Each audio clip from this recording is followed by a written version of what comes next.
Boleh? Oke. Shalom Bapak Ibu yang dikasihi Tuhan, selamat malam. Tuhan Yesus baik, amin. Selama-lamanya kasih setia Tuhan tidak pernah beranjak dalam kehidupan kita. Seperti yang disampaikan tadi, saya Riko dari Pandaan, Pasuruan, dekat Prigen Bapak Ibu. Dan saya seorang gembala sidang, memimpin gereja yang ada di Pandaan. Seperti yang kelihatan saya masih muda Bapak Ibu. Percayalah ini kalau Bapak Ibu melihat tua kayaknya kurang terang sedikit ya ke saya ya. Saya ini masih muda Bapak Ibu saudara kasih Tuhan. Dan hari ini saya langsung saja akan menyampaikan firman Tuhan yang saya kasih judul The Distortion of Faith atau gangguan iman. Bapak Ibu saudara kasih Tuhan, untuk kali ini saya akan menyampaikan firman Tuhan yang berasal dari kisah Israel Bapak Ibu. Jadi Israel ini setelah masuk dalam tanah Kanaan yang dipimpin oleh Musa, mereka ini kisahnya berlanjut ya. Walau Musa mati dan Yosua mati, tapi kisah dan cerita dari bangsa Israel ini berlanjut. Tanah Kanaan yang seharusnya dikuasai secara penuh, ternyata tidak dikuasai atau tidak diduduki secara penuh oleh orang-orang Israel. Meskipun tidak ada pemimpin seperti Musa dan Yosua, ternyata bangsa Israel yang memiliki 12 suku, di mana setiap suku memiliki pemimpin, justru pada saat Musa dan Yosua sudah mati, 12 suku ini tidak pernah bisa bersatu. Mereka masih terpecah dan ingin berperang sendiri, serta ingin melakukan kehendak sendiri. Walau sudah ada pembagian tanah, tetapi secara keseluruhan tanah Kanaan itu belum dikuasai. Pasukan Israel atau suku Israel ini tidak bersatu, ada beberapa alasan. Salah satunya memang karena tidak ada pemimpin seperti Musa dan Yosua. Dan salah yang kedua adalah pemimpin yang ada, kepala suku yang ada, mereka tidak memiliki pemikiran atau visi misi yang sama. Secara de facto tanah Kanaan memang sudah diduduki, namun belum semua. Musa memiliki bagian sendiri, tugasnya sendiri. Keluar dari Mesir sampai di depan Kanaan.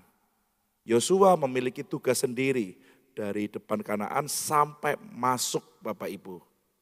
Namun tidak sepenuhnya tanah itu dikuasai.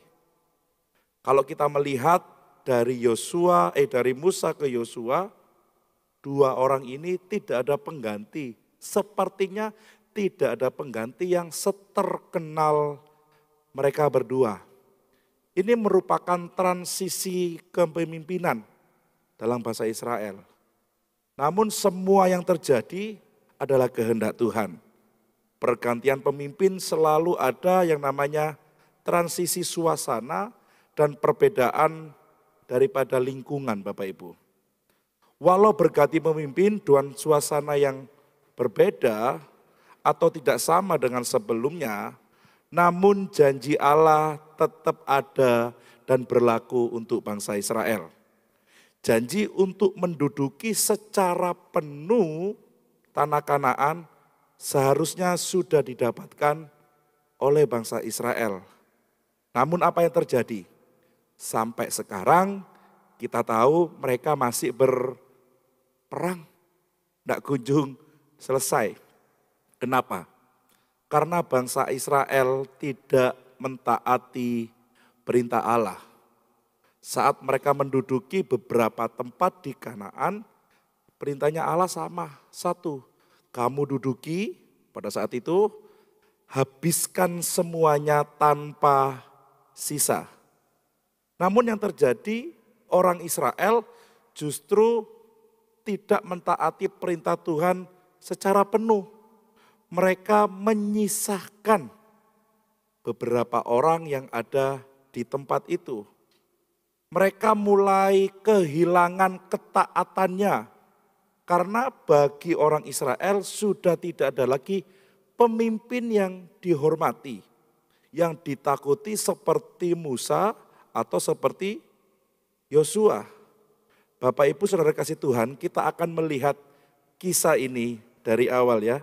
Mohon dibantu ayatnya, kita akan mulai dari Hakim-Hakim pasal 2. Saya tidak akan jauh dari Hakim-Hakim pasal 2 dan Hakim-Hakim pasal 3. Kita akan mulai dulu Hakim-Hakim pasal 2 ayat yang pertama. Hakim-Hakim 2 ayat 1. Lalu malaikat Tuhan pergi dari Gilgal ke Bokim dan berfirman, "Telah kutuntun kamu keluar dari Mesir, dan kubawa ke negeri yang kujanjikan dengan bersumpah kepada nenek moyangmu. Dan aku telah berfirman, aku tidak akan membatalkan perjanjianku dengan kamu untuk selama-lamanya." Ini dalam keadaan dan posisi Israel sudah tidak taat Bapak Ibu.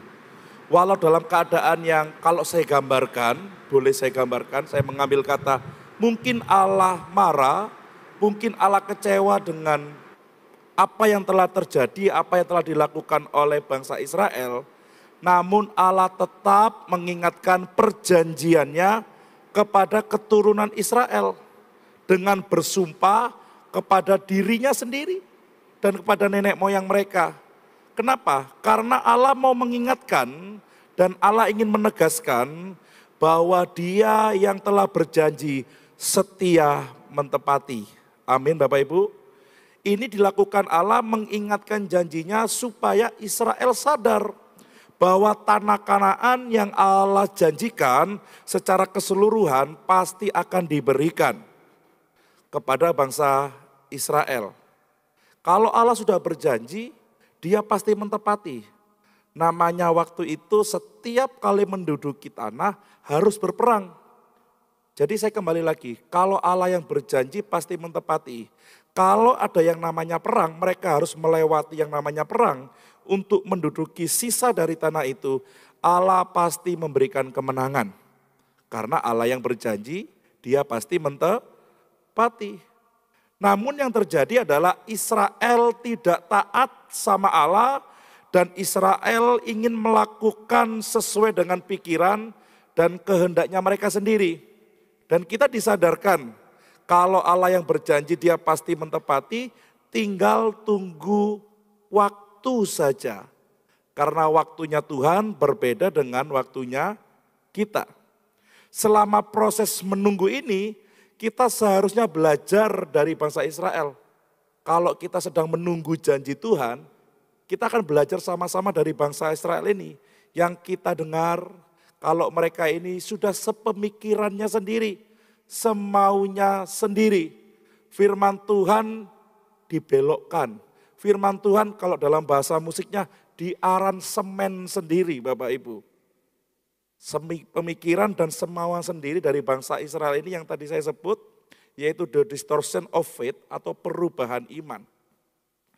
Kalau kita melihat kata iman dalam bahasa Inggris itu faithfulness atau kesetiaan atau ketidaktaatan.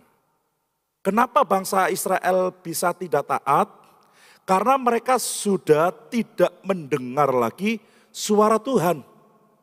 Pada saat ada Musa dan ada Yosua, Tuhan berbicara kepada mereka berdua.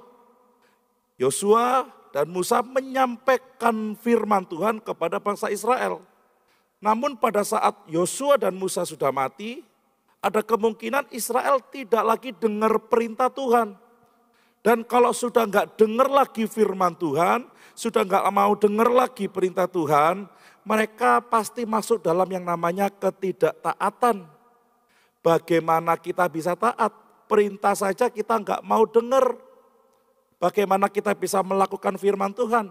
Firman aja kita nggak mau dengar. Saya tadi siang saya katakan ada perbedaan antara hearing dan listening. Kalau hearing itu mendengar dengan lalu, tanpa sengaja, bisa berbuat hal yang lain. Tapi kalau listening itu mendengar dengan seksama dan penuh perhatian. Nah, masalahnya kalau kita hanya mendengar saja firman Tuhan tanpa sungguh-sungguh mencernanya, kita mungkin akan menjadi orang yang sama dengan Israel, jatuh dalam ketidaktaatan. Namun kalau kita mendengar dengan sungguh-sungguh firman Tuhan, kita akan taat pada firman-Nya. Amin Bapak Ibu. Kita masuk ayat yang kedua, Hakim-Hakim 2 ayat yang kedua. Tolong dibantu bacakan. Hakim-Hakim 2 ayat 2. Tetapi janganlah kamu mengikat perjanjian dengan penduduk negeri ini. Mezbah mereka haruslah kamu robohkan. Tetapi kamu tidak mendengarkan firman-Ku. Mengapa kamu perbuat demikian? Tidak mau mendengar firman Tuhan adalah awal dari ketaatan. Kalau Bapak Ibu punya anak dan Bapak Ibu sedang menasihati anak Bapak Ibu, terus anak Bapak Ibu sedang berperilaku seperti pada gambar ini, menutup dua telinganya, kira-kira yang terjadi apa? Ya sebagai orang tua otomatis kita akan marah. Yang kedua, anak itu kalau sudah tutup telinganya artinya dia nggak mau dengar. Sudah nggak mau dengar pasti mereka nggak mau taat. Nah ini yang terjadi pada bangsa Israel. Mereka tidak lagi mendengar suara Allah sehingga mereka mudah untuk melakukan ketidaktaatan. Mereka gampang jatuh pada ketidaktaatan. Atau yang kedua, mereka atau Israel ini sekedar mendengar suara Tuhan, namun mereka bosan. Ada banyak orang yang hanya mendengar, namun bosan Bapak Ibu. Klik lagi, boleh dibantu. Ya, bosan ini saya tulis ada 5 Bapak Ibu. Yang pertama kesamaan yang ada dalam pikiran. Orang mulai bosan itu karena di pikirannya itu sama. Mereka berpikir seperti ini, habis ini pasti begini. Habis begini pasti begitu. Tuh kan monoton kayak gitu Bapak Ibu. Itu orang jadinya bosen. Mereka berkata mudah ditebak. Pasti firmannya tentang ini. Pasti firmannya tentang itu. Ayatnya di sini aku udah tahu. Itu monoton. Yang kedua menganggap kurang menantang. Kurang huha bahasanya gitu Bapak Ibu. Firmannya terlalu slow, khotbahnya terlalu ringan, kurang menantang. Pendetanya disuruh jingkrak-jingkrak. Wah, ada orang seperti itu. Suka kalau lihat pendetanya mondar-mandir Bapak Ibu. Itu orang yang visual. Jadi kalau ada pendeta mondar-mandir, dia suka, itu orang yang visual. Tapi orang yang auditori, diam saja seperti ini, mereka bisa nangkap, itu mereka suka. Nah orang Israel gitu, ada kecenderungan yang kedua kurang menantang. Yang ketiga adalah karena mereka menganggap kurang menantang, mereka sudah mulai bosen, mereka mencari tantangan sendiri. Mereka mencari tantangan sendiri itu berkata seperti ini, seperti biasanya kami diperintah. Yosua, Musa suka perintah kami. Sekarang nggak ada mereka, yuk kita bisa bikin perintah sendiri. Kita bisa bikin hal-hal yang kita bisa anggap benar menurut kita sendiri. Karena kalau ngikuti perintah Yosua atau perintah Musa yang kemarin-kemarin, kita udah bosen. 40 tahun ditambah beberapa tahun kita udah bosen diperintah. Yang keempat, mereka mulai bosen karena mereka butuh sesuatu yang menyita perhatian mereka. Orang yang terbiasa melakukan sesuatu, mereka bisa jatuh dalam kebosanan. Rutinitas itu bisa membuat seseorang jatuh dalam yang namanya bosen. Nah orang Israel itu mulai bosen Bapak Ibu. Dan yang kelima, sumber batin yang tidak tercukupi. Karena mereka enggak dengar suara Tuhan, mereka enggak mau dengar suara Tuhan, jiwanya kosong, batinnya mulai kosong. Dan yang keenam, mereka berkata, Tuhan kelamaan, aku ambil alih sendiri. Kalau ngikuti perintah Tuhan, harus A, B, C, D. Mereka langsung mau ke Z, Bapak Ibu. Karena mereka tidak mau ngikuti dan taat dengan aturan Tuhan. Orang Israel mulai bosen. Mereka bukan hanya kurang mendengar suara Allah, namun mereka mulai ada kebosanan dalam diri mereka. Nah, bagaimana dengan kita? Apakah kita pernah mengalami keenam situasi ini? Kita lihat sama-sama ya Bapak Ibu ya. Kita lihat diri kita sama-sama. Apakah saya pernah bosan? Itu bentuk-bentuk daripada kita mulai tidak mau mendengarkan perintah Tuhan dengan sungguh-sungguh. Kalau kita ngobrol sama orang yang penting, kita bisa taruh handphone kita dan kita ngomong sungguh-sungguh dengan orang. Tapi herannya di dalam gereja kita nggak bisa letakkan handphone kita justru mainan dengan handphone kita dengar suara Tuhan tapi nggak sungguh-sungguh. Tapi mintanya diberkati. Pulang gereja diberkati, aku diberkati, terus diberkati. Tapi nggak mau dengar perintah Tuhan dengan sungguh-sungguh. Mana bisa. Kita lihat ayat yang ketiga. Hakim-Hakim 2 ayat yang ketiga. Mohon dibantu bacakan ayatnya. Hakim-Hakim 2 ayat 3. Lagi aku telah berfirman, aku tidak akan menghalau orang-orang itu dari depanmu, tetapi mereka akan menjadi musuhmu, dan segala Allah mereka akan menjadi jerat bagimu. Seperti yang saya katakan tadi, beberapa suku Israel, sekitar 7, memang benar-benar memusnahkan penduduk. Tapi sekitar 5 suku Israel, mereka bahasa Jermannya ngeman-ngeman. Janganlah dibunuh semua, kita sisakan saja. Dan di ayat 3 ini, mereka mulai tahu kenapa kok diri mereka tidak mendapatkan apa yang Tuhan janjikan. Dan Tuhan berkata bahwa Tuhan tidak akan pernah menghalau orang-orang itu di tengah-tengah orang Israel. Bahkan ilah mereka, dewa-dewa mereka akan menjadi apa Bapak Ibu? Jerat bagi mereka di kemudian hari. Orang Kanaan dibiarkan hidup dengan mezbah korban berhala mereka. Artinya sisa yang tadi itu dibiarin, ya udah kamu beribadah sesuai dengan kebiasaanmu. Artinya orang Israel setiap hari hidup berdampingan dengan mereka. Dan orang Israel melihat peribadatan mereka. Lama-kelamaan karena kumpul dengan orang Kanaan yang sisa ini, akhirnya orang Israel terpengaruh dengan penyembahan orang Kanaan. Bahkan orang Israel mengikuti penyembahan dewa Baal dan Dewi Asitoret. Kita lompat ya, dari ayat 3 kita lompat ayat 13. Tolong dibacakan.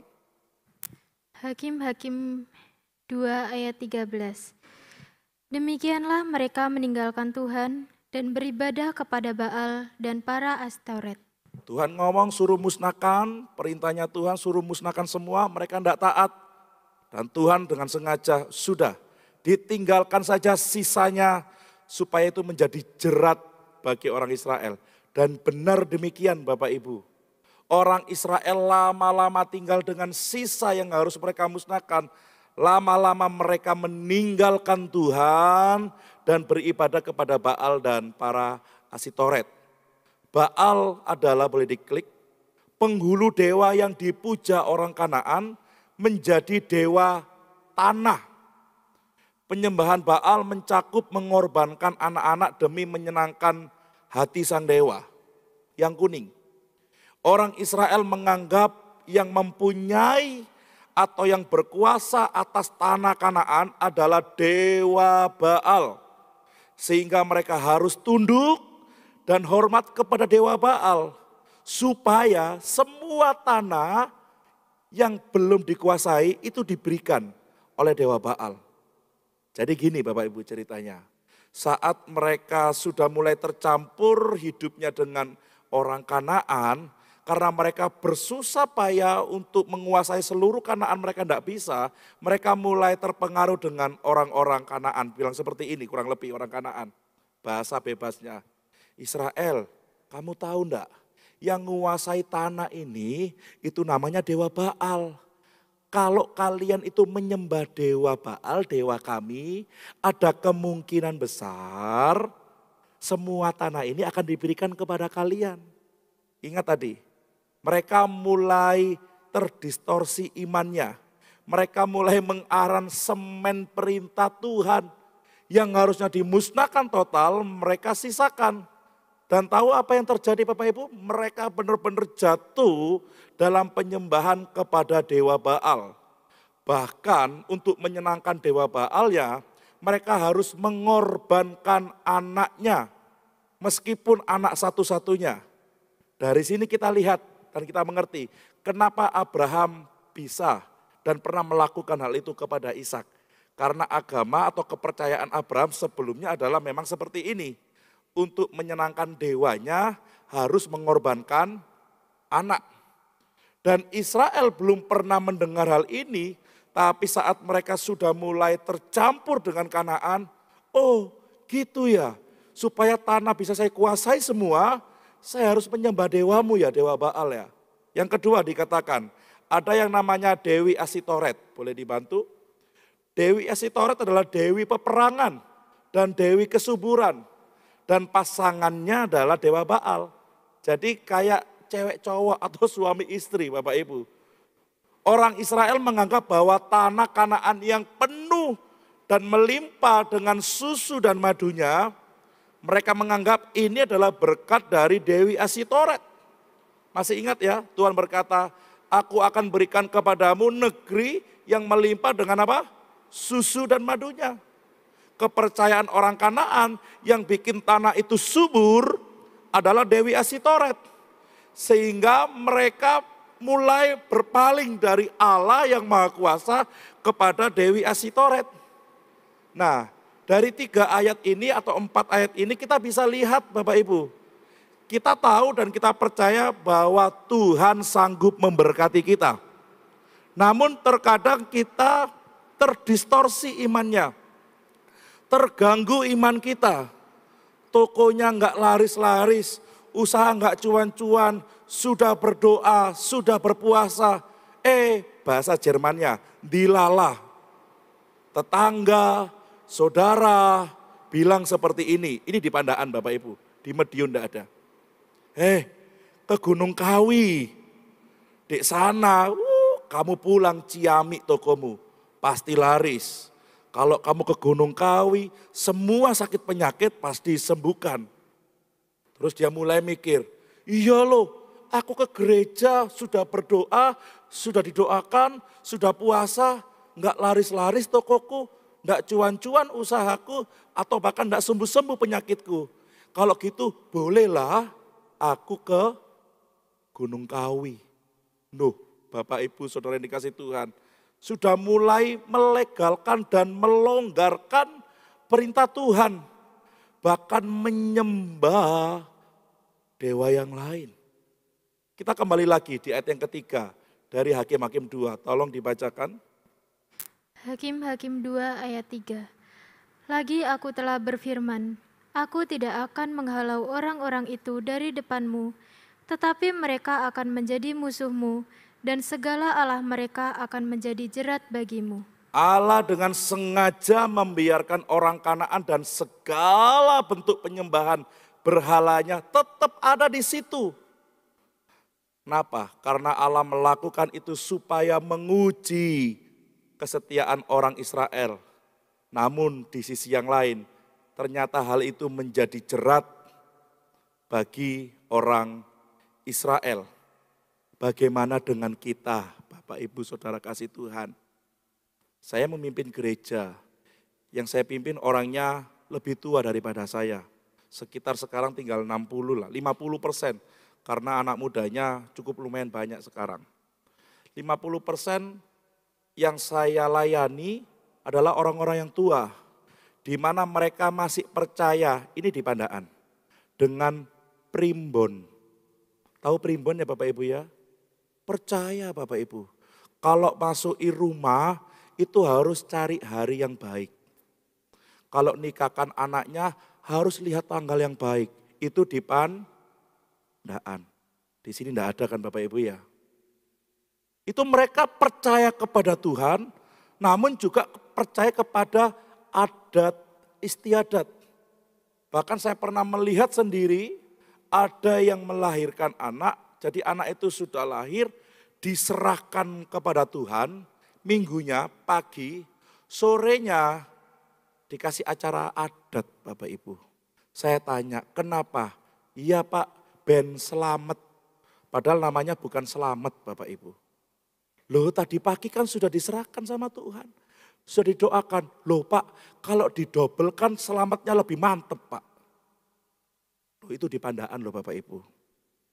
Jadi mereka tidak percaya sungguh-sungguh kepada Tuhan. Mereka menambah-nambahkan Ini yang dinamakan legalisme, legalistik. Pandangan ini sudah ada jauh. Kalau kita kan percaya, sekali Yesus selamanya Yesus. Kita hanya punya satu Tuhan dan satu Allah, amin. Nggak perlu ditambah-tambahkan. Saya ngerasani orang Pandaan Bapak Ibu, mereka kan nggak dengar ya, nggak apa-apa ya. Mereka nggak dengar, mereka juga nggak saya bagiin linknya kok, nggak apa-apa Bapak Ibu. Jadi mereka menambah-nambahkan, satu sisi mereka beribadah, bahkan melayani Tuhan. Tapi satu sisi lain mereka menambah-nambahkan. Kalau masuk rumah, kalau mau nikah, kalau mau upacara-upacara yang lain harus, wajib. Bahkan saya punya tukang di gereja untuk bikin besi-besi. Dia ngomong sama saya, karena saya temannya dia, bro 2 minggu lagi saya nggak bisa kerja sama kamu. Saya tanya, kenapa? Saya bilang gitu, 2 minggu lagi saya mau nempati rumah. Loh kenapa kok 2 minggu itu? Oh itu tanggal sing ciamik bro. Saya iseng tanya, saya guyonin Bapak Ibu. Jika kamu meleset dari tanggal itu, apa yang terjadi? Ciloko pasti. Rumahku bisa ambruk. Wah dibilang gitu Bapak Ibu. Orang rumah bisa ciloko. Terus saya tanyai balik lagi Bapak Ibu.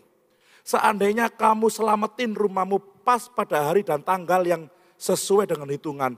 Ternyata rumahmu ambruk atau orang di dalam rumahmu nggak selamat. Wah itu kebetulan bro. Loh ya. Mereka sudah double standar. Standarnya ganda. Bahkan yang lebih miris lagi Bapak Ibu. Ini sudah bertobat ya mereka ya, beberapa orang ini ya. Anak Tuhan di tempat kami ditanyai nomor. Bukan nomor telepon, bukan Bapak Ibu. Tahu nomor ya? Mbok, hari ini nomor berapa? Nomor 7, ditomboi metu loh Bapak Ibu.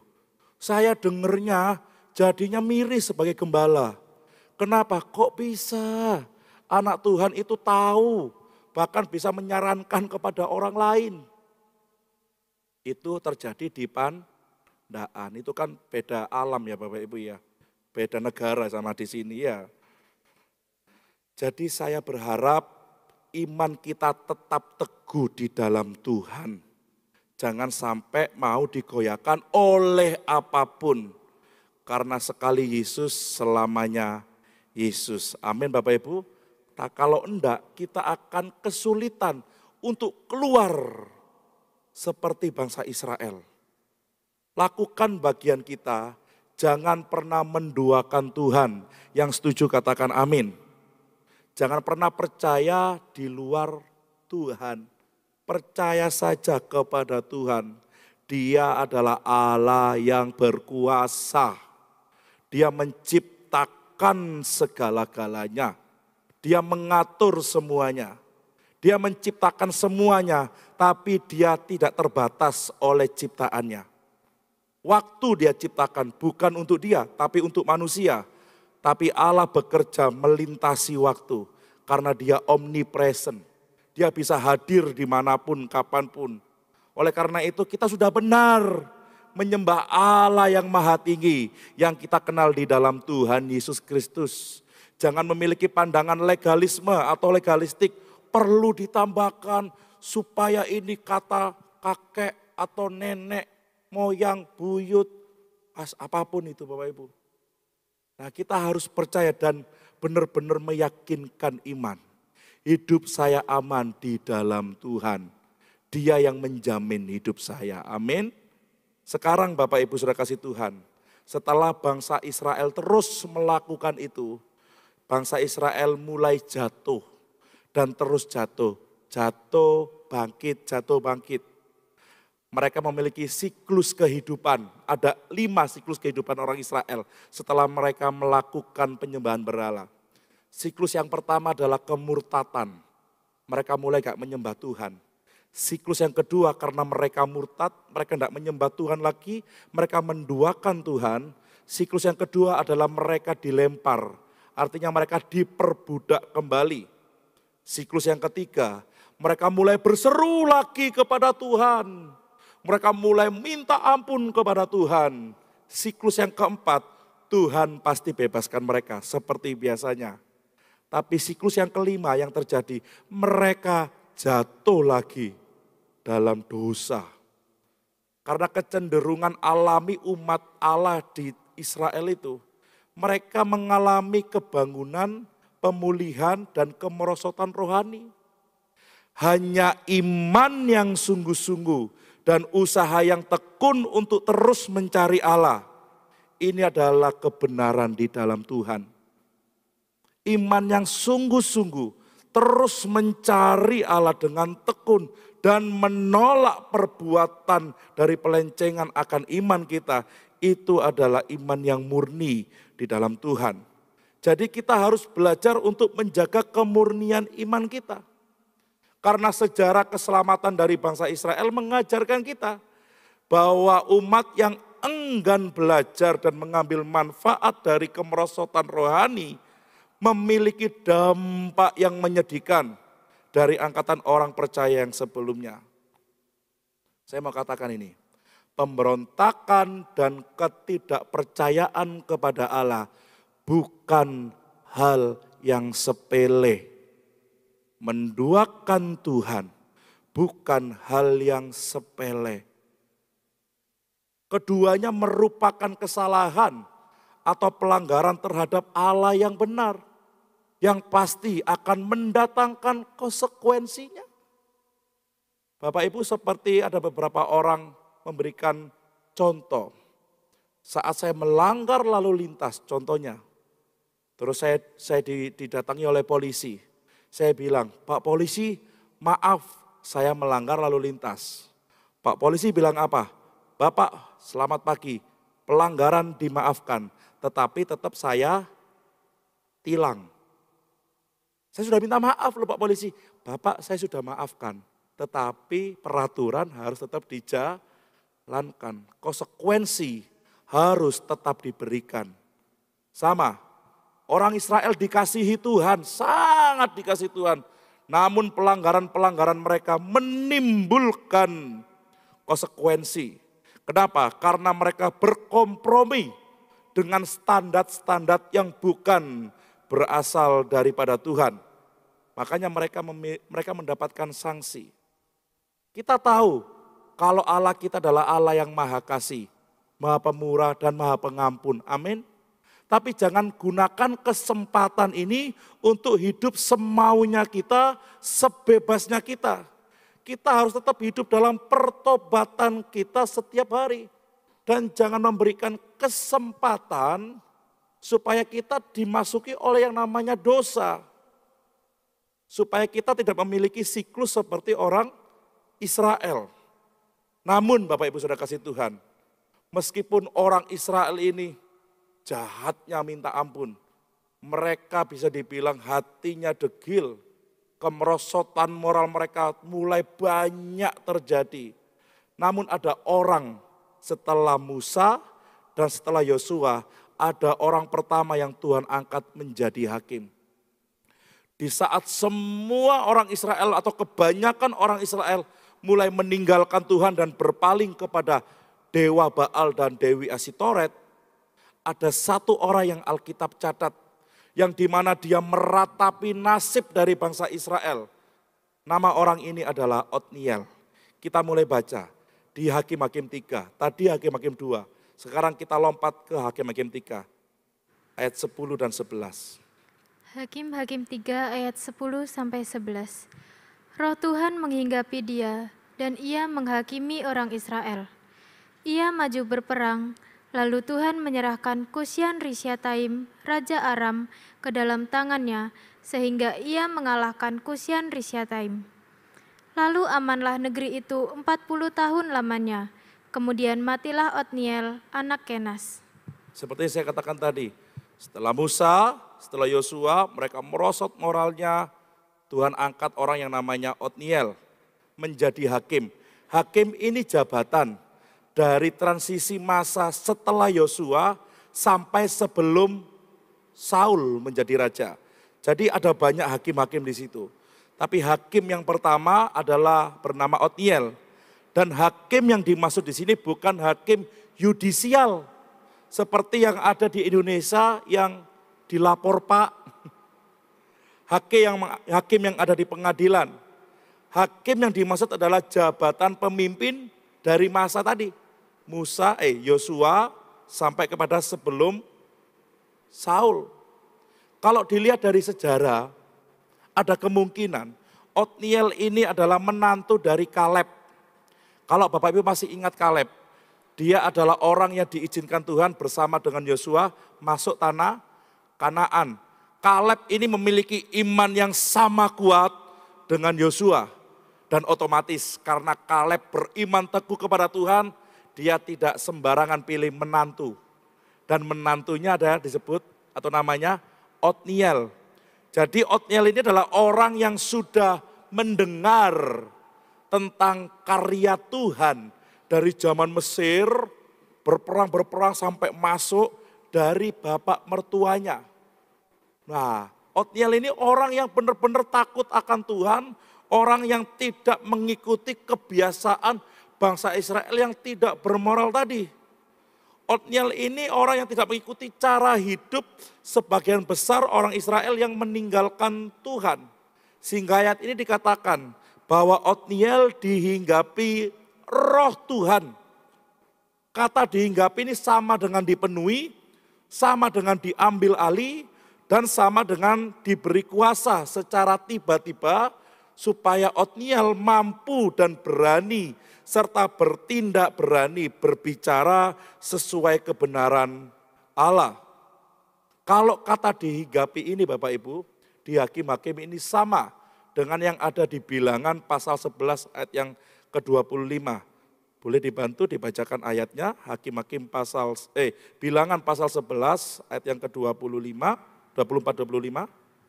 Bilangan 11 ayat 24 sampai 25. Setelah Musa datang keluar, disampaikannya firman itu kepada bangsa itu. Ia mengumpulkan 70 orang dari para tua-tua bangsa itu dan menyuruh mereka berdiri di sekeliling kemah. Lalu turunlah Tuhan dalam awan dan berbicara kepada Musa. Kemudian diambilnya sebagian dari roh yang hinggap padanya dan ditaruhnya atas ke-70 tua-tua itu. Ketika roh itu hinggap pada mereka, kepenuhanlah mereka seperti nabi, tetapi sesudah itu tidak ada lagi. Saya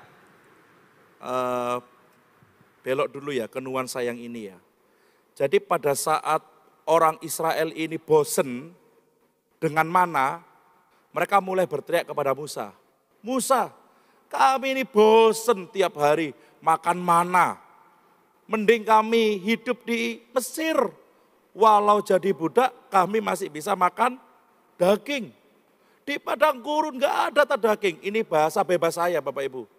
Bosen tiap hari makan tahu tempe, mungkin gitu Bapak Ibu. Bisa gak sih makan sate ayam, sate apapun itu. Nah Musa kebingungan. Musa ngomong sama Tuhan. Tuhan, nih denger bangsamu, mulai bosen. Dan aku gak bisa berbuat apa-apa. Mereka mulai protes. Dan Musa mulai ngomong sama Tuhan. Dan tahu apa yang terjadi?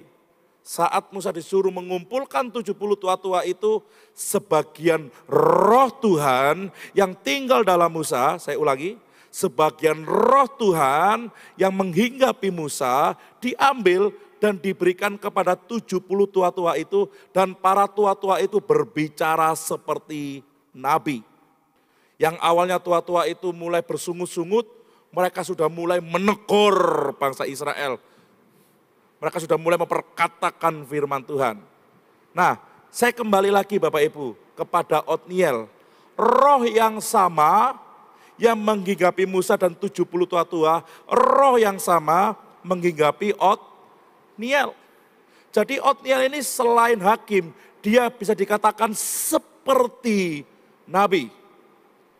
Nabi itu mendengar, melihat, dan memperkatakan persis apa yang Allah mau. Dan Otniel menjadi orang yang benar-benar dipenuhi oleh roh Tuhan. Lihat dulu sejarahnya. Bukan dipenuhi oleh roh Tuhan, baru melawan arus. Bukan. Otniel melawan arus terlebih dahulu, tidak melakukan kejahatan seperti kebanyakan orang lain.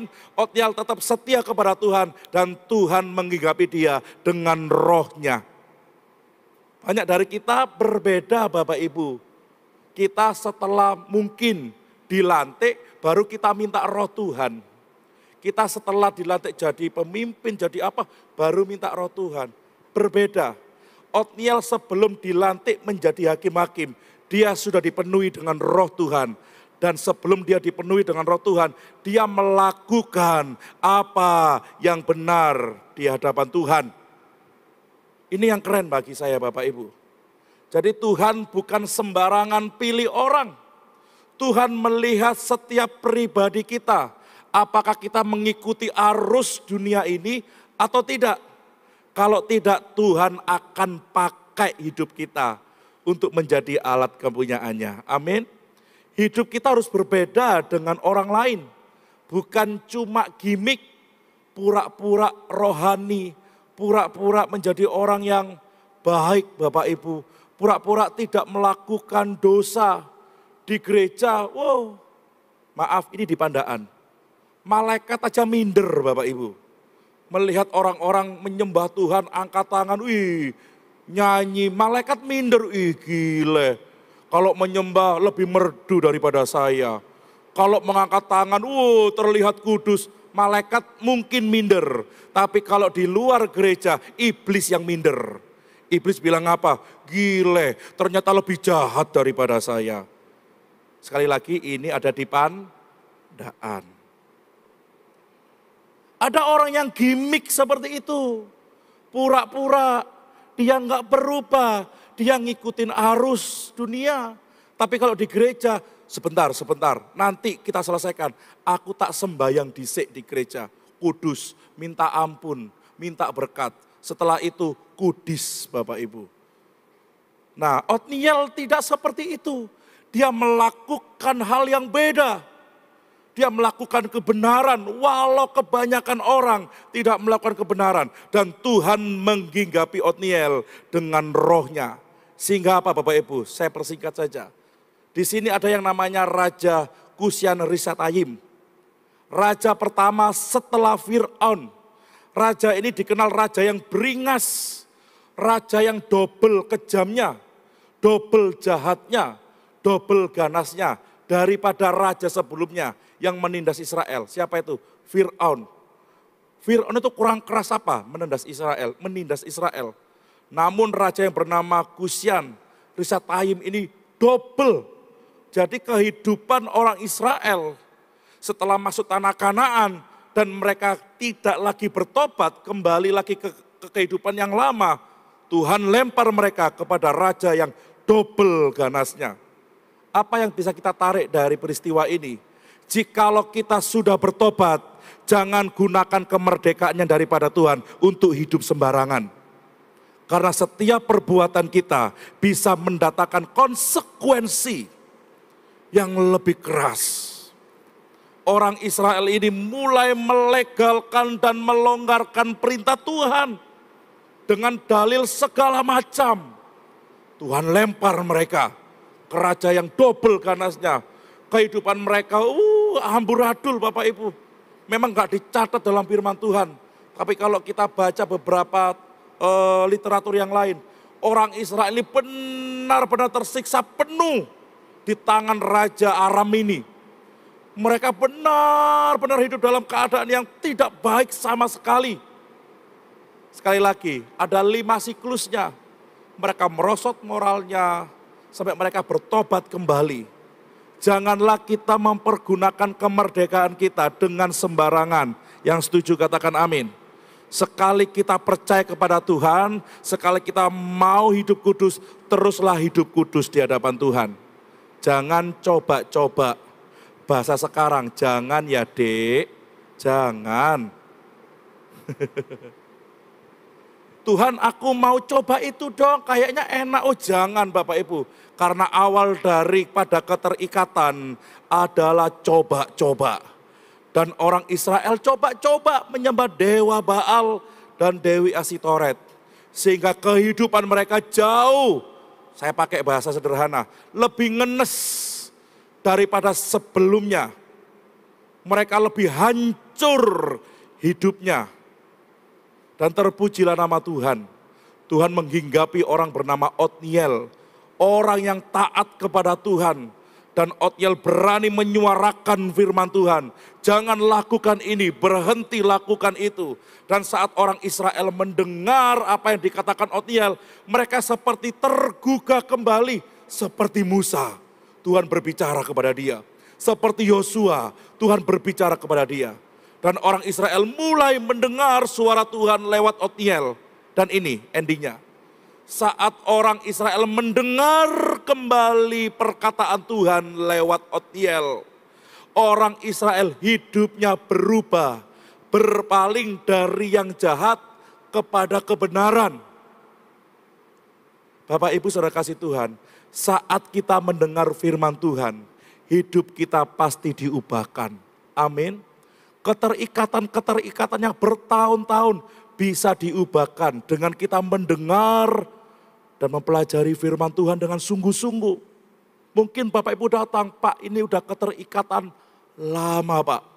Sejak saya sekolah, sejak saya remaja, sejak saya menikah atau apapun itu keterikatan ini susah Pak. Saya lepaskan. Ingat seperti orang Israel, saat mereka mulai mendengar suara Tuhan, memperhatikan suara Tuhan, dan mereka mulai mengubah cara hidupnya mereka mulai meninggalkan Baal, dan mereka mulai meninggalkan Dewi Asitoret. Tuhan katakan di sini, mereka mulai diubahkan, dan mereka diangkat dari hidup yang kelam kepada hidup yang berkemenangan di dalam Tuhan. Dikatakan di sini, selama Otniel hidup, bangsa Israel itu tunduk di bawah kepemimpinan Otniel yang dipenuhi dengan roh Tuhan. Sehingga selama Otniel hidup, bangsa Israel 40 tahun lamanya tinggal dalam keadaan yang aman. Tidak lagi diperbudak. Bapak Ibu, kalau kita mengalami peristiwa secara jasmani, jangan menyalahkan apa yang kelihatan dulu. Karena kecenderungan manusia itu suka menyalahkan orang lain dan membenarkan dirinya sendiri. Cuma kalau kita sedang mengalami hal-hal yang tidak baik secara jasmani, coba lihat dalam pribadi kita, kehidupan roh kita, doa kita, baca firman kita, kesetiaan kita sama Tuhan, sudah enggak dilakukan benar apa tidak? Karena kalau enggak kita akan terus jatuh bangun dalam dosa. Iblis tidak pernah melarang kita ke gereja. Bahkan iblis ada kemungkinan Bapak Ibu, ini tafsiran saya. Bilang gini, sudah 5:30, sudah jam 5 sore, pergi ke gereja cepet. Mungkin iblis suruh-suruh kita ke gereja. Ya pergi ya 2 jam ya, setelah kamu 2 jam di gereja. Kamu milik Tuhan kan di gereja, setelah keluar dari gereja, kamu milikku. Kembali lagi yuk berdosa sama aku. Loh, ini loh Bapak Ibu, yang saya melihat meskipun saya masih muda, saya sebagai gembala, saya melihat orang itu hidupnya jatuh bangun dalam dosa. Kalau ke gereja malaikat kalah, seperti saya katakan tadi. Kalau di luar setan yang kalah. Kenapa? Karena tidak mendengar dengan sungguh-sungguh firman Tuhan sambil lalu. Makanya hidupnya jatuh bangun. Walau lagunya yang dipujikan lebih dari pemenang. Di gereja dipujikan lebih dari pemenang. Iblis di luar tertawa. Kamu di gereja muji sambil lebih daripada pemenang. Kamu keluar dari gereja kalah terus sama aku. Kamu tunduk sama aku. Itu iblis Bapak Ibu. Iblis itu tidak lebih baik dari kita. Dia itu kuasanya di bawah kita. Karena kita ada roh Tuhan. Amin. Jadi kita bisa mengalahkan semua keterikatan kita. Dan kita bisa mengambil jalannya untuk terus hidup dalam kekudusan Tuhan. Hidup kudus bukan pilihan. Hidup kudus adalah keharusan. Amin. Jangan pilih. Tapi ini harus. Taat firman Tuhan bukan pilihan. Taat firman Tuhan adalah keharusan. Firman Tuhan itu baik untuk kita. Ada ayatnya. Amin Bapak Ibu. Menyegarkan jiwa kita, menyembuhkan kita. Karena ibadah itu mengandung banyak janji. Berguna untuk hidup sekarang dan untuk hidup yang akan datang. Tidak pernah ibadah ini sia-sia. Orang yang menganggap ibadah sia-sia karena dia salah mencari Tuhan. Salah dalam pengiringannya akan Tuhan. Makanya hidupnya jatuh bangun. Gagal berhasil. Kalau Bapak Ibu percaya akan firman Tuhan, akan percaya bahwa Tuhan adalah Allah yang dahsyat, janjinya ya dan amin, maka kita pasti lebih daripada pemenang. Meskipun kita keluar dari gereja, kita tetap lebih daripada pemenang. Amin. Hal-hal yang sulit terjadi, yang sedang kita alami, apapun itu, Tuhan mengerti. Pemain musik bisa maju. Saya yakin percaya Bapak Ibu, kita yang mendengarkan firman Tuhan hari ini sama-sama dikuatkan. Hidup kudus, melakukan firman Tuhan bukan pilihan. Tapi apa tadi? Keharusan. Harus. Jangan ditawar seperti orang Israel menawar. Ya kalau di pasar nawar boleh Bapak Ibu. Tapi kalau firman Tuhan jangan ditawar. Apa yang kau dengar, apa yang kau baca dari firman Tuhan, lakukan dengan setia. Karena orang yang setia adalah orang yang terus diberkati Tuhan. Amin Bapak Ibu Saudara kasih Tuhan. Saya berharap firman Tuhan ini memberkati kita semua. Saya ajak Bapak Ibu untuk bangkit berdiri.